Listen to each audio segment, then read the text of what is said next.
अंतरराष्ट्रीय युवा विद्वान, जैन दर्शन में यूनिवर्सिटी टॉप व गोल्ड मेडलिस्ट, जैन सिद्धांत एवं न्याय विषयों को सरलता से समझाने वाले, यूएसए, इंग्लैंड, ऑस्ट्रेलिया आदि अनेक देशों में जैन धर्म की महती प्रभावना करने वाले, पंडित टोडरमल पुरस्कार, युवा विद्वत रत्न आदि अनेक पुरस्कारों से सम्मानित मूर्धन्य विद्वान डॉक्टर संजीव कुमार गोधा जयपुर द्वारा जानिए धर्म का मर्म। तीन भुवन में सार, वीतराग विज्ञान दान, शिव स्वरूप शिवकार, नमः त्रियोग समारिके। तीनों लोकों में सारभूत वीतराग स्वरूप विशेष ज्ञान को मन वचन काया की एकाग्रता पूर्वक नमन करने के उपरांत यह 6 डाला ग्रंथ का प्रारंभ किया। इस 6 डाला ग्रंथ में पंडित दौलत राम जी बहुत संक्षेप में चतुर्गति में हमने कहाँ और कैसे परिवर्तन किया है, परिभ्रमण किया है, उसकी कथा सुना रहे हैं, कहानी सुना रहे हैं। और ये कहानी चलते चलते हम पहुंच गए थे देवलोक में। भवनत्रिकों के दुखों की चर्चा पिछले कक्षा में हम आपके बीच में कर चुके हैं और आज चर्चा प्रसंग प्राप्त है देवगति में मौजूद वैमानिक देवों के दुखों के संदर्भ में। आपको क्या लगता है क्या दुख होंगे? उन लोगों के दुख बतलाने वाले हैं जो लोग रूप बदल लेते हैं। उन लोगों के दुखों की चर्चा करेंगे जो आकाश में उड़ते हैं। उन लोगों की चर्चा करेंगे जिनके पास में अपार वैभव है। उन लोगों की चर्चा करेंगे जिन्हें पैसा कमाने की जरूरत नहीं है।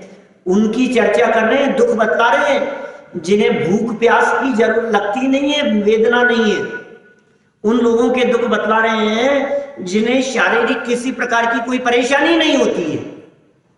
अब बताओ, अब दुख क्या रह गया? अब क्या तकलीफ है उनको? पिछले छंद में जब हमने चर्चा की थी तो बहुत प्रकार से देवगति के जीवों की दुखों की चर्चा करते हुए हमने कहा कठोर अनुशासन का पालन करना पड़ता है। नीलांजना की बात की थी ना पिछले सेशन में। हमने बतलाया ईर्ष्या की वजह से दुखी हैं। हमने कहा कैसी कैसी परिस्थितियां वहां बन जाती हैं। अलग अलग प्रकार के प्रजा भी तो है वहां, उनको भी दुख है। माने बहुत प्रकार से हमने दुखों की बात कही, लेकिन हमें बहुत महिमा आती है दौलत राम जी की कि ये कुछ अलग प्रकार से दुख का वर्णन यहाँ कर रहे हैं। मैं प्रारंभ करता हूं पहली ढाल का अंतिम छंद। आज संपन्न हो जाएगी ये ढाल। क्या कह रहे हैं? सब मिलकर के बोलेंगे। जो विमान वासी उठाए, सम्यक दर्शन बिन दुख पाए, तेरे चैतावर तन धरे, यों परिवर्तन पूरे करे। ओ ये क्या कह रहे हैं?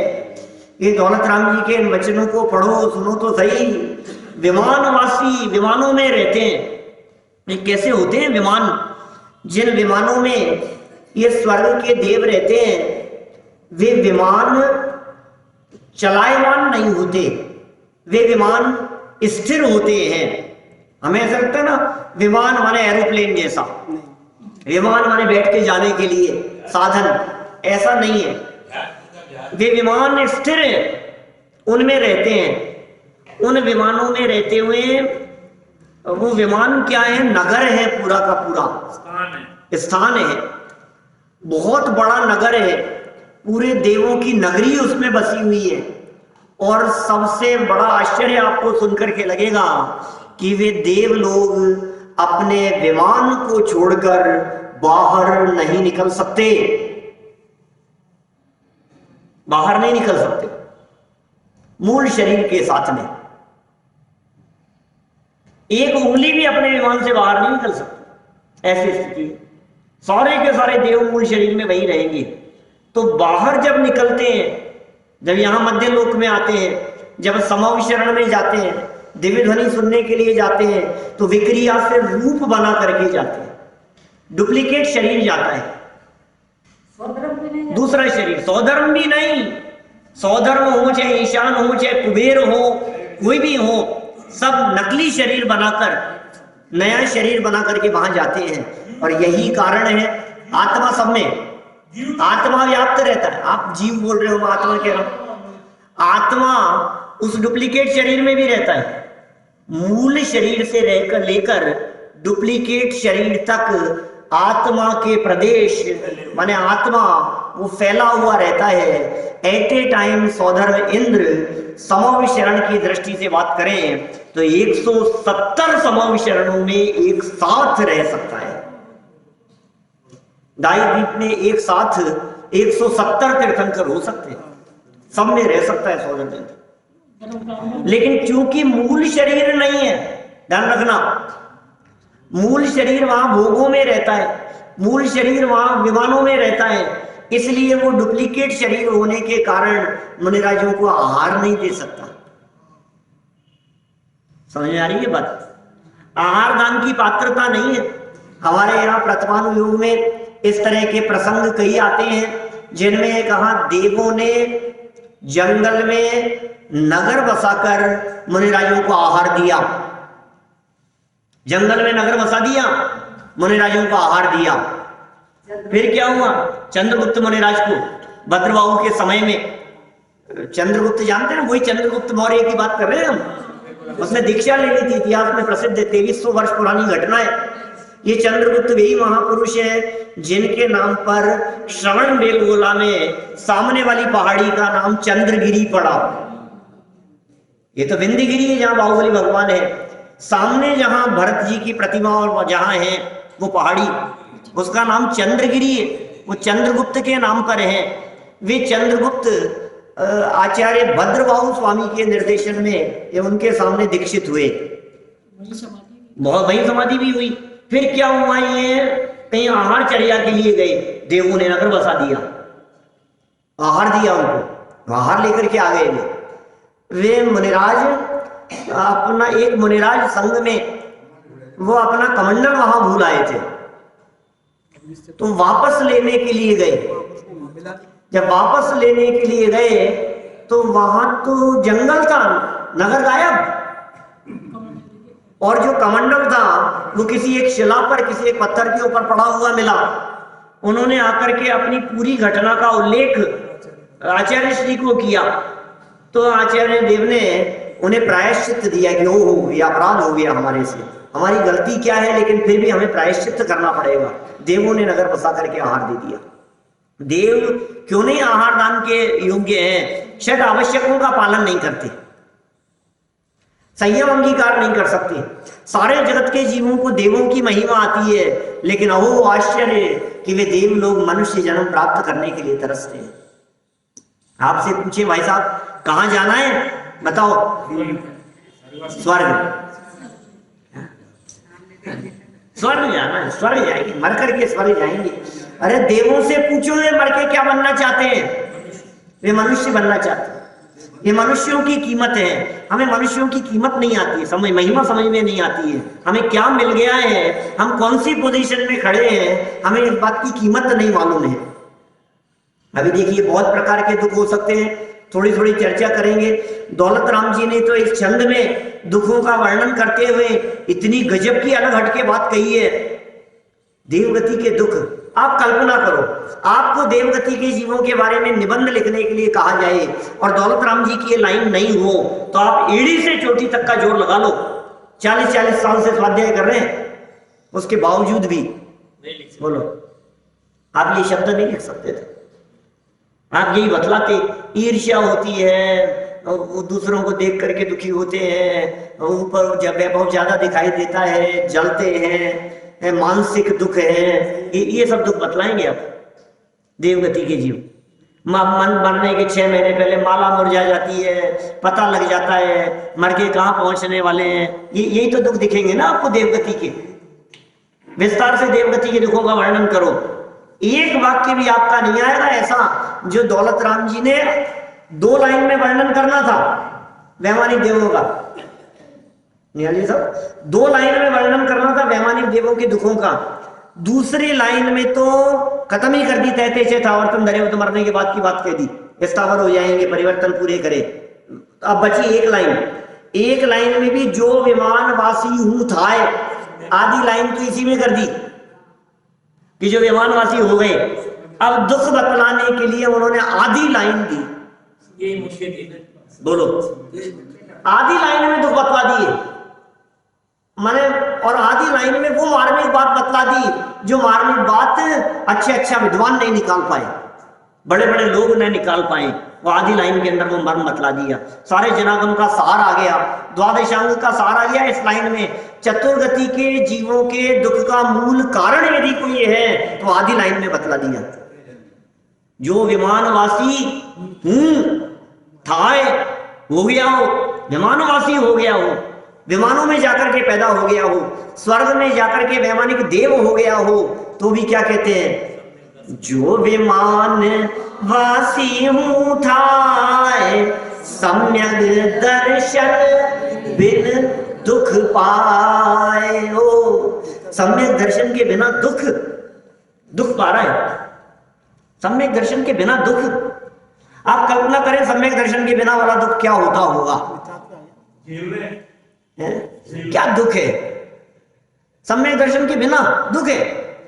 आप अपने दुख बतलाओ, बच्चे कहना नहीं मानते, क्या करें साहब, व्यवस्थाएं नहीं है, गाड़ी खराब हो गई, अपने दुख बतलाओ। आज साइकिल में हवा नहीं है, क्या करें?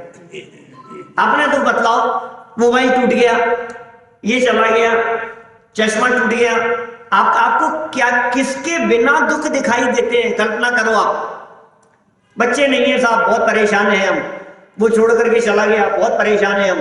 पत्नी बिन दुख पाए, बच्चों बिन दुख पाए, रोटी बिन दुख पाए, डोसे बिन दुख पाए, लड्डू बिन दुख पाए, चश्मा बिन दुख पाए, घड़ी बिन दुख पाए, मकान बिन दुख पाए, गाड़ी बिन दुख पाए, मोबाइल बिन दुख पाए। आपको कहां दुख दिखते हैं? दांतों बिन दुख पाए, दांत निकल गए, क्या करें? आंखों बिन दुख पाए, कितने कितने दुख दिख रहे हैं आपको। जगत में आप हजारों वस्तुओं के अभाव में दुख की कल्पना करते हैं। ये नहीं है, ये नहीं है, ये नहीं है, मेरे पास ये नहीं है मैं दुखी हूं, मेरे पास ये नहीं है मैं दुखी हूं, मेरे पास ये नहीं है मैं दुखी हूं। मैं कहता हूं आपके नहीं होने वाली लिस्ट में सम्यक दर्शन नहीं है, ये भी शामिल है क्या? बोलो, ये समझ में आ जाए दुख रहे ही नहीं। हाँ, ये दौलत राम जी क्या कह रहे हैं? मैं नहीं कह रहा हूं, 200 साल पहले लिखी है लाइनें, ये छेड़ाला की लाइनें पढ़ रहा हूं। समाज में किसी भी जगह पर कहीं भी जाकर के पूछो देवगति के दुख क्या हैं, ये यदि वो लाइन बतलाए तो हम कह सकते हैं इसने छेड़ाला को ढंग से पढ़ा है। पढ़ा तो सैकड़ों लोगों ने, हजारों लोगों ने, लाखों लोगों ने पढ़ा होगा। जैन समाज में, दिगंबर जैन समाज में लाखों लोगों ने यदि पढ़ा हो तो कोई आश्चर्य वाली बात नहीं है इस छेड़ाला ग्रंथ को। जवानी याद है हजारों लोगों को, तो ये वो ग्रंथ है छेड़ाला। लेकिन लाइन में जो मर्म बतलाया गया है उसकी तरफ कितनों का ध्यान जाता है? सम्यक दर्शन बिन दुख, ये क्या दुख होता है? ये भी कोई दुख है क्या? आज भोजन नहीं मिला, बहुत दुखी हो गए, लेकिन आज तक सम्यक दर्शन नहीं हुआ, ये क्या दुख है? वैमानिक देव है, क्या कमी है भाई साहब उनको? बोलो, वैमानिक देवों को क्या कमी है? दौलत राम जी बतला रहे हैं सब कुछ है लेकिन आत्मदर्शन नहीं है, सब कुछ है लेकिन अपने स्वभाव का भान नहीं है, तो दुखी है। हाँ, स्वर्ग में भी रहते हुए, स्वर्ग की तो छोड़ो, नरक में रहते हुए भी जिन्हें सम्यक दर्शन है वे सुखी हैं, और देवगति में भी चले जावे और सम्यक दर्शन नहीं है तो दुखी है। इसका मतलब भाई साहब दुख का मूल कारण कुछ और नहीं है, ये परिस्थितियां दुख का कारण नहीं है। आपकी जो श्रद्धा है, आपकी जो मान्यता है, आपका जो अभिप्राय है, आपकी जो सोच है, आपके हृदय में जो बात बैठी हुई है वो आपको दुखी करती है। आपकी मान्यता,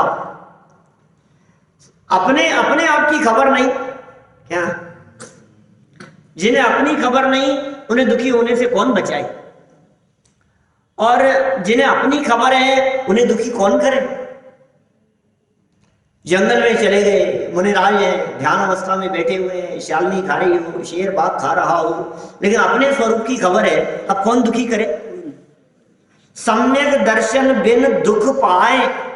अब इस वाक्य को 4 वाक्य बना दो अलग अलग प्रकार के। सम्यक दर्शन बिन दुख पाए, दूसरा वाक्य सम्यक दर्शन युत सुख पाए। युत बिन कह दिया तो दुखी है, और सम्यक दर्शन के साथ में है तो बोले सुख पाए। कहीं भी चले जाओ सम्यक दर्शन साथ में है तो सुखी है। अब दूसरे वाक्य मिथ्या दर्शन बिन सुख पाए और मिथ्या दर्शन युत दुख पाए। क्या समझ में आ रही है बात? आप दुखी क्यों है? आपकी दुख का कारण क्या है? हमारे दुख का असली कारण है कि अपने आप को नहीं समझना। दुख का असली कारण है, देखो ग्रेवेकों में चला गया लेकिन फिर भी पैनिजातम ज्ञान बिना सुख लेश न पायो। आत्मज्ञान के बिना लेश मात्र में सुख प्राप्त नहीं किया। ये दौलत राम जी कितने बारीकी से कथन करते हैं। ये जो मैंने लाइन कही है, पै निज आत्म ज्ञान बिना सुख लेश न पायो, ये लाइन भी इसी छेड़ाला नामक ग्रंथ की 4थी ढाल की लाइन है। हमने कहां दुख की कल्पना कर रखी है, हमने कहां तकलीफ मान रखी है, हमें कहां संकट दिखाई दे रहे हैं। अरे कहीं संकट नहीं है, रोटियां मिले चाहे ना मिले, आत्मदर्शन जिस व्यक्ति को है वो व्यक्ति सुखी है। पहनने के लिए कपड़े नहीं हो, रहने के लिए मकान नहीं हो, बाहरी सुख सुविधाएं नहीं हो, मोबाइल नहीं हो, गाड़ी नहीं हो, बंगला नहीं हो, फैसिलिटी नहीं हो, नौकर चाकर नहीं हो, पत्नी पुत्र परिवार नहीं हो, सब लोग मर जाए, पूरे लोक में प्रलय आ जाए, लेकिन उसके बावजूद भी जो अपने आप को देह से भिन्न अनुभव करता है उसे कौन दुखी करे? दुख काल्पनिक रहा भी नहीं था। ये तेरे भ्रम से दुखी है, अपनी मान्यता से दुखी है। ये शरीर दुख का कारण नहीं है। शरीर में फोड़ा हो जाए और कीड़े पड़ जाए, उसमें कीड़े उछलते हो ऐसे, बोलो अपार वेदना होती हो, कैंसर की ऐसी वेदना होती हो कि सारा जगत कहे कि ये बहुत दुखी है, लेकिन उसके बावजूद भी भेद विज्ञानी व्यक्ति अपने आप को शरीर से भिन्न अनुभव करता हुआ दुख का वेदन नहीं करता है। इसका मतलब शरीर के प्रति अपनापन ये दुख का कारण बनता है। और ये शरीर मेरा नहीं है, ये संयोग मेरे नहीं है, ये मेरे नहीं हो सकते हैं, तो फिर दुख का क्या कारण है? बताओ। क्या गजब बातें हैं भाई साहब। मन रीझता है जो विमान वासी हूं थाए, सम्यक दर्शन बिन दुख पाए। ये छेड़ाला ग्रंथ का समापन कर रहे हैं पहली डाल का। ये पहली डाल का समापन करते हुए जो लाइन कही है, लोग इस अंतिम शब्दों को भूल जाते हैं। और तो और जब इस छेड़ाला की पहली ढाल की शुरुआत की थी तब भी उन्होंने बात कही थी, उस लाइन को भी भूल जाते हैं। भूल आपको भरमतवादी। बोलो, स्टार्टिंग में कह दिया दुख का वर्णन कर रहे हैं, सारा जगत ये कहता है 4 गति में दुख है, 4 गति में दुख है, और दौलत राम जी ये 4 गति में दुख नहीं है। 4 गति में दुख नहीं है? क्या बात कर रहे हो आप? चारों गतियों में तो दुख ही दुख है, 4 गति में दुख नहीं है क्या? नहीं है मास्टर साहब, भूल आपको ये दुख है। अपनी निधि तो अपने में है, बाह्य वस्तु में व्यर्थ प्रयास, और जग के सुख तो मृग तृष्णा है, झूठे हैं उनके पुरुषार्थ। झूठे हैं सारे जगत में। सुख प्राप्ति हेतु प्रयत्न करते, सुख जाता दूर है, तू क्यों भयंकर भाव मरण प्रवाह में चकचूर है। प्रयास कर रहा है, दौड़े जा रहा है, भागे जा रहा है सुख प्राप्त करने के लिए, मिल क्यों नहीं रहा है? क्यों नहीं मिल रहा है सुख? क्योंकि सुख तेरे भीतर भरा, उसका कर श्रद्धान, फिर क्यों बाहर खोजता, स्वयं सुख की खान, स्वयं सुख की खान। सुख तो भीतर भरा है, और दौड़ कहाँ रहा है, तलाश कहाँ रहा है? कस्तूरी तो नाभि में है, वन वन काहे डोले रे, कस्तूरी तो नाभि में है। वो हिरण जिसकी नाभि में कस्तूरी होती है, बहुत सुगंध आती है उसमें से, और ये सुगंध कहाँ से आ रही है, ये सुगंध कहाँ से आ रही है? वो दौड़ता रहता है, दौड़ता रहता है, दौड़ता रहता है, यहाँ से यहाँ से यहाँ से। कहाँ मिलेगी? तेरे भीतर से आ रही है। तेरा सुख कहीं बाहर में नहीं, तेरा सुख तेरे भीतर में है। अपने आप को भूल कर दुखी है, अपने आप को न पहचान करके दुखी है। आपकी परेशानी का कारण आप अपने स्वरूप को भूल गए हैं, यह आपकी परेशानी का कारण है। अपने स्वरूप को भूल जाना, यहां से स्टार्टिंग की। फिर परिस्थितियों का वर्णन करते रहे, पहली डाल में त्रियंच गति की परिस्थितियों का वर्णन करते रहे, आगे बढ़े नरक गति की परिस्थितियों का वर्णन करते रहे, दुख का मूल कारण का अपने को भूल जाना। फिर आगे बढ़े मनुष्य गति की परिस्थितियों का वर्णन करते रहे, फिर आगे बढ़े भवनत्रिकों की परिस्थितियों का वर्णन कर दिया, और वैमानिक देवों में आकर के फिर कह दिया सुविधाएं बाहर में सब कुछ है, लेकिन सम्यक दर्शन नहीं है, मैंने अपने आप को नहीं जाना, इसलिए दुखी है। जो व्यक्ति अपने आप को ही नहीं पहचानता हो, जैसे अपने आप का नाम पता नहीं हो, मैं कौन हूं ये पता नहीं हूं, आप उस दुख की कल्पना कर सकते हैं कैसा दुख होगा? आप उस व्यक्ति के दुख की कल्पना करो जो व्यक्ति रोड पर सर पर चोट लगने से याददाश्त भूल गया हो, आप उसके दुख की कल्पना करो। मैं कौन हूं, मैं हूं कौन? क्या फील होता है आपको ऐसा? सब कुछ है आपके पास में, कभी कभी लगता है ऐसा कि यार सब कुछ है लेकिन फिर भी शांति क्यों नहीं है? घर में सब कुछ है, दो दो तीन तीन नौकर हैं, सुविधाएं हैं, दुकानें हैं, घर के मकान हैं, बंगले बना रखे हैं, सब कुछ है, पत्नी है, पुत्र है, परिवार है, सब सारी फैसिलिटी है हमारे पास में। धन की कमी नहीं है, पैसे की कमी नहीं है, शरीर में कोई तकलीफ नहीं है, किसी तरह की कोई बीमारी नहीं है, आंख नाक कान सब ठीक है, स्वास्थ्य बिल्कुल बराबर है। अब तकलीफ क्या है? लेकिन फिर भी पता नहीं क्यों बेचैन क्यों रहता हूं। फिर तकलीफ क्या है? पता नहीं यार, शांति नहीं है। फिर भी क्या क्यों नहीं है शांति? कर लो शांति विधान, बोलो, फिर तो मिल जाएगी ना शांति। उसमें भी आकुलता करता है शांति के लिए, तलाश कहाँ कहाँ मिलेगी शांति, कहाँ मिलेगी शांति, सुख कैसे मिलेगा, चैन कैसे मिलेगा, बेचैन क्यों है, परेशान क्यों है, मन नहीं लग रहा है, पता नहीं क्या है, पता नहीं जी खराब हो रहा है, पता नहीं कुछ मन उचट गया है, पता नहीं अच्छा नहीं लग रहा है, पता नहीं घबराहट किस बात की है। कि सुन, अपने आप को जाने बिना सुख नहीं मिलेगा तुझे, कहीं नहीं मिलेगा सुख। ये हालत है, ये वैमानिक देवों की ये हालत है। और ये तो असली बात बतला दी है इन्होंने। और थोड़ी सी घुमा फिरा करके यदि हम बातें करें तो फिर तो ऐसी ऐसी बातें निकल करके सामने आएगी कि वो बेचारे पालकी उठाने का समय आता है, तरसते हैं, तड़पते हैं, इतने इतने तर्क देते हैं, सुनो सुनो पालकी हम लाए, दीक्षा कल्याण का प्रसंग है, तीर्थंकर परमात्मा बनने वाले जीव आज दीक्षा लेने वाले हैं, हम उठाएंगे पालकी, हम लाए हैं तो हम नहीं उठाएंगे। इनका गर्भ कल्याणक हमने मनाया, 15 महीने तक नगर में रत्न हमने बरसाए, जन्म कल्याणक मनाने के लिए ऐरावत आती हम लेकर के आए, पांडुक शिला पर बैठा करके हम ले गए, 1008 कलशों से जन्माभिषेक हमने किया, भोजन की व्यवस्था हमारे माध्यम से हुई, पानी पीने की व्यवस्था हमारे माध्यम से हुई, कपड़े हम लेकर के आते थे, गहने जेवर हम लेकर के आते थे, खेलने के लिए हमारे देव चारों तरफ इनके साथ में रहते थे, सारी व्यवस्थाएं हमारी थी। और आज दीक्षा का प्रसंग आया है और हम ही पालकी लेकर के आए हैं, और ये मनुष्य खड़े हो गए, बोले आप नहीं उठा सकते, हम उठाएंगे। हो गई क्यों भैया, क्यों क्यों ऐसा, आप क्यों उठाएंगे? कि सुनो, आपको नहीं उठाने देंगे हम,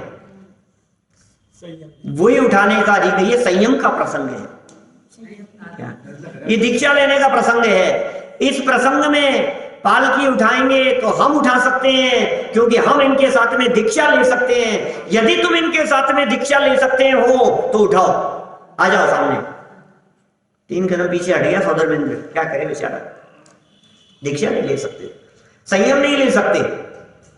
ये कितनी बड़ी कमी है, ये कितना बड़ा माइनस पॉइंट है उस देवगति के जीवों में। तड़पते हैं, तरसते हैं। ये साधारण से मनुष्यों के सामने हारना पड़ गया। आज संयम के वैभव के सामने ये देवगति का सारा वैभव परास्त हो गया। क्या करें, आंखों से आंसू आ जाते, क्या करें, आंसू की कोई ऐसी बात नहीं है। कितने पीड़ित होंगे अंदर में, कितने बेचैन होंगे, क्या तकलीफ होगी उनकी। मुझे वो प्रसंग ध्यान आता है भगवान महावीर स्वामी के समूह शरण का। भगवान महावीर स्वामी का समूह शरण लगा था, विपुलाचल पर्वत पर आया, प्रथम देशना गिरना प्रारंभ हुआ, दिव्य ध्वनि गिरना प्रारंभ हुआ भगवान महावीर स्वामी की। आसपास में पूरे नगर में घोषणा हो गई, चर्चा का वातावरण फैल गया। क्यों हो, भगवान महावीर स्वामी का समूह शरण आया है, उनकी दिव्य ध्वनि गिर रही है। हजारों लाखों लोग आसपास में जो भी रहते थे उनकी दिव्य ध्वनि सुनने के लिए अपने घर से निकले, रवाना हुए, निकल गए, वहां पहुंचने लगे समूह शरण की तरफ। एक राजा राज्य करता था। वो राजा जो राज्य करता था उसको भी बहुत प्रसन्नता हुई, लेकिन घेवर जी साहब प्रसन्नता का कारण क्या था मालूम है आपको? प्रसन्नता का कारण ये था, अरे हजारों लाखों लोग आएंगे, इससे अच्छा मौका कब मिलेगा अपने वैभव का प्रदर्शन करने का। सब कुछ चल दिया क्या, अपने जो खजाने भरे हैं ना, कब निकालेंगे उनको, कब दिखाएंगे अपना वो इतना वैभव, इतना लवाजमा। हाथी घोड़ों के ऊपर ऐसे रत्नों के वो कंबल और वो उनके ऊपर बिछावने और न मालूम क्या क्या रत्न जड़े हुए हैं, सोने चांदी लगे हुए हैं उनमें। ये कब दिखाने का प्रसंग आएगा, ये इससे अच्छा मौका नहीं मिलेगा। आप लोग भी सोचते हैं ना, शादी विवाह के प्रसंगों में लॉकर खोल दो, निकल सारे गेड़े। 10 लक्षण के प्रसंगों में अनंत चतुर्दशी का दिन मंदिर में कितने लोग आएंगे, अरे सबके बीच में बन ठन करके जाएंगे, महंगे महंगे सारे जेवर सेट ये वो सब लॉकर खोल करके। आज तो धूप दशमी का दिन है, दशमी का दिन है, चतुर्दशी का दिन है, ओ गजब साहब, संयम का दिन, उत्तम ब्रह्मचर्य का दिन है। ऐसा ही भाव उसके मन में आया। अच्छा था क्या ये भाव, हैप्पी अच्छा था क्या? अच्छा नहीं था ना, लेकिन उसने तो अपने मान का प्रदर्शन किया, निकाला सारा लवाजमे के साथ में जाने लगा। सुनो, कुछ ही कदम चला होगा, हाथियों पर बैठ करके अपने सारे वैभव के साथ में सौदर में इंद्र को, राजा के उन परिणामों को देखने में, भांपने में देर नहीं लगी। सौदर में इंद्र ने भांप लिया, दिव्य ध्वनि सुनने जा रहा है, भगवान के पास में जा रहा है, समूह शरण में जा रहा है, ये प्रदर्शन करके इसके अभिमान को चूर चूर करना चाहिए। सौदर में इंद्र ने जहां से उसके रास्ते से सवारी निकल रही थी, उसके बगल में सौदर में इंद्र अपने देवगति के वैभव के साथ, चतुरंगिनी सेना के साथ, ऐरावत हाथी को साथ में लेकर के बगल में से निकलने लगा। अब क्या होगा?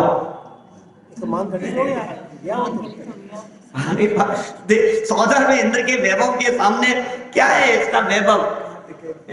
जिसका घमंड कर रहा था ना कि सारे नगर वाले देखेंगे मेरे को, ये सब चूर चूर हो गया, बेचारा पानी पानी हो गया। ये है हालत भाई साहब। आप जिस संयोग के आधार पर, जिस सुंदरता के आधार पर, जिन बाहरी परिस्थितियों के आधार पर घमंड किए बैठे हो, सुनो कुछ दम नहीं है इसमें। शेर को 1.25 शेर मिल ही जाते हैं, कुछ दम नहीं है। बेचारा पानी पानी हो गया, चेहरा मुरझा गया, पहुंच गया समूह शरण में। घटना खत्म नहीं हुई, अभी तो समूह शरण में पहुंचा है। समूह शरण में पहुंचने के बाद भगवान की दिव्य ध्वनि सुनी उसने, भगवान का उपदेश सुना, भगवान महावीर स्वामी की वाणी को अपने हृदय में उतारा। भाव बदले, हृदय परिवर्तित हुआ, मान्यता बदल गई, अभिप्राय बदल गया, अंदर से परिणाम भीग गए। और उसने सौधर्मेंद्र को ललकारा कि हे सौधर्मेंद्र, कहां है तू?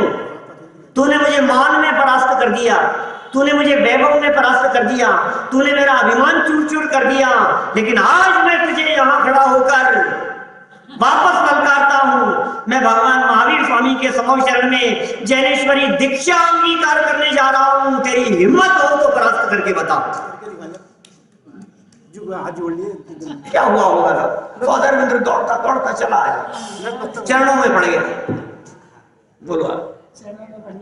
ये वही सौदर इंद्र जिसने भी अभिमान चूर चूर किया था, दीक्षा लेने जा रहा है, ये संयम अंगीकार करने जा रहा है, ये संत होने जा रहा है, ये दिगंबर मुनि होने जा रहे हैं। हम कहां इनके सामने? चरणों में पड़ गया, अपना मुकुट उतार करके उनके चरणों में धर दिया। आप देखिए, ये है संयम की कीमत, ये है मनुष्य जन्म, ये है मनुष्य जीवन।